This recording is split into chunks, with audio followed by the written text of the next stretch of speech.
Yung pong issue tungkol pa rin sa dapat ba o hindi pa dalhin sa Korte Suprema ang issue ng impeachment. Questionin daw po yung kung naaayon ba sa proseso ng batas ang ginagawa ng mga senador at iba pa. Abay magkakaiba rin po ang mga pananaw dyan. Yung nagsasabi po ng mga abogado, huwag muna. Kasi pag dinala sa Supreme Court, baka mag-cause pa ng delay na naman ang trial. Sabi naman ng iba, kailangan dalhin na.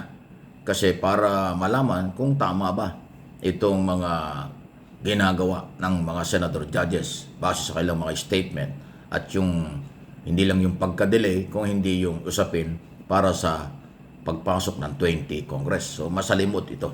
Pero ang sinasabi po ng ibang abogado tulad ni Coco Pimentel na patapos ng pagiging senador, dapat huwag munang dalhin sa Supreme Court. Wala pa namang isyong dapat dalhin. Okay?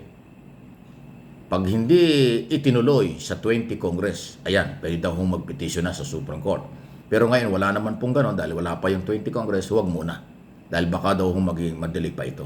Ang sinasabi naman ni Senador ni former Chief Justice Renato Puno, meron na petisyon ng kampo ni Sara Duterte noon pa.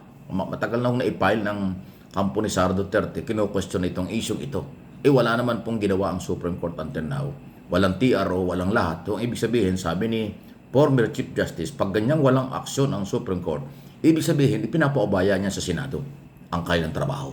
Dahil kasi nga, constitutional duty ng mga senador ang maging impeachment judges or impeachment trial. Okay? So, yun po. So, dapat ba o hindi, dalhin na sa Supreme Court, magkakasalungat din po ang kanilang opinion. Ako naman, ang tingin ko, mas maganda nga, huwag mo nang dalhin.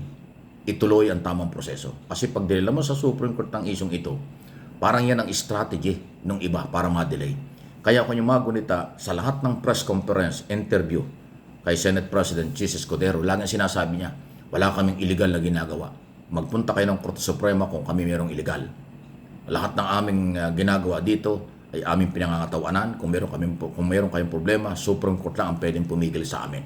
Lagi niya sinasabing lahat magpunta kayo Supreme Court, question nyo ang ating trial at ang aming ginagawa. Ganun lagi.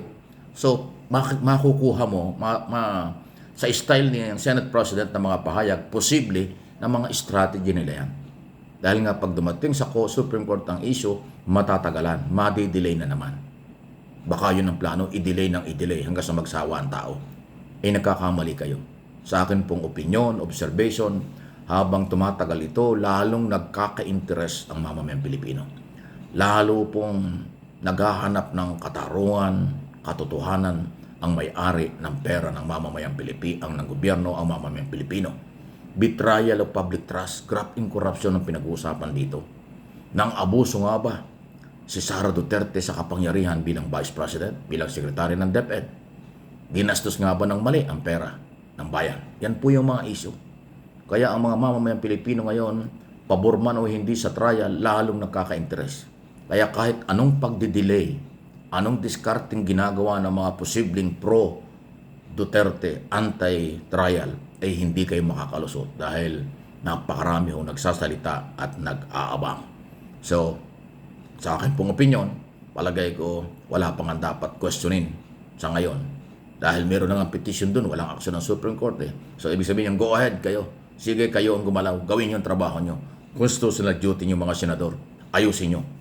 Ang ating abangan at pwedeng kasuhan, sabi ko na ilang beses na sa ating mga dating video, Article 207, Revised Penal Code, sabi ni Attorney Mel Santa Maria, Attorney Mel Santa Maria.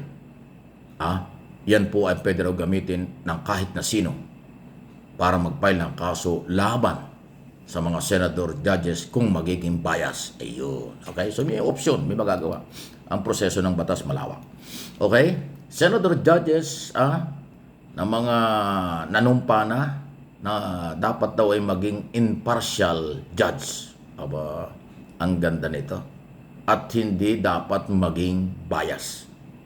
Ayan Senador judges na mga nanumpa naman sila bilang senador, dapat impartial judge, hindi bias. Pero ang problema rito, na-violate na ito kasi nanumpa na si Nanumpa na yung mga senador, si Bato de la Rosa at iba pa, naging bias na nga dahil dismissal ang gusto. O, di ba? Okay? Sina Robin Padilla, si Aimee, si kung sino-sino pa doon, di ba? Alam naman natin. So, paalala lang yan.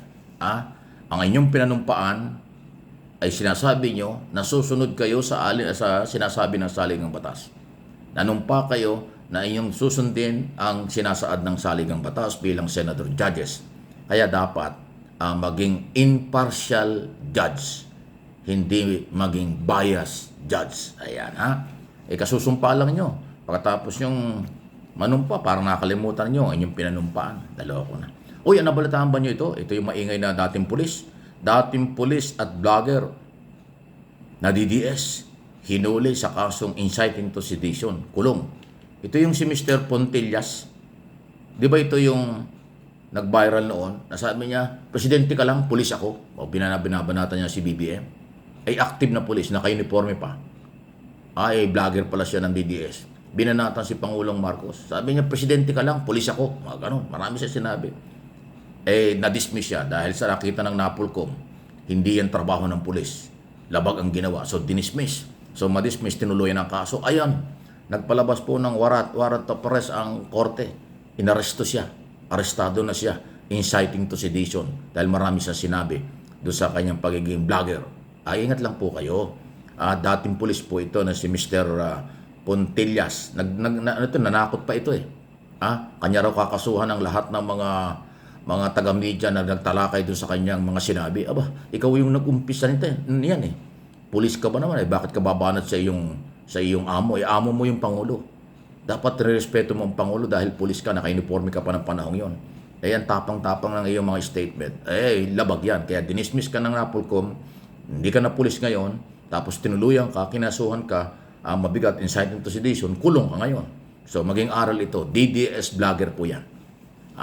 No one is above the law. Lagi ko naman sinasabi yan . Ignorance of the law excuses no one. Kaya, huwag po kayo matigas ang ulo.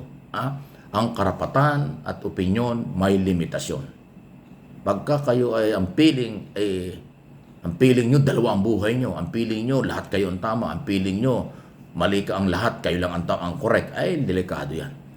Pagka ganyan po, ang feeling nyo, above the law kayo. Delikado yan. Lalo na ngayon si General Torre, ang PNP chief, hindi pwede ang above the law dyan.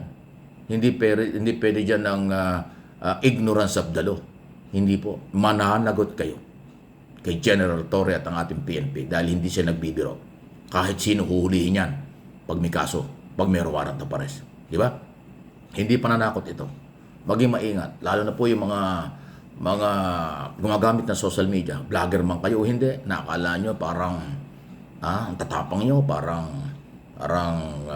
wala kayong limitasyon, parang kala nyo wala kayong sinasanto. No. Marami na pong kinasuhang vlogger. Marami na pong inimbestigahang mga vloggers na identify sa mga Duterte. Umaaming fake news sila. Umaaming after views at subscribers lang sila. Umaamin sila na nagkamali at tumihingi ng kapatawaran, umiiyak pa doon sa mga hearing sa Kongreso. At ito, another DDS vlogger na si Mr. Pontillas na dating pulis, kulong dahil sa kanyang mga ginawa. Ayan po yan. Ulitin ko ignorance of the law excuses no one. At ang pinakamatindi dyan, ang batas nga po ay umiiral.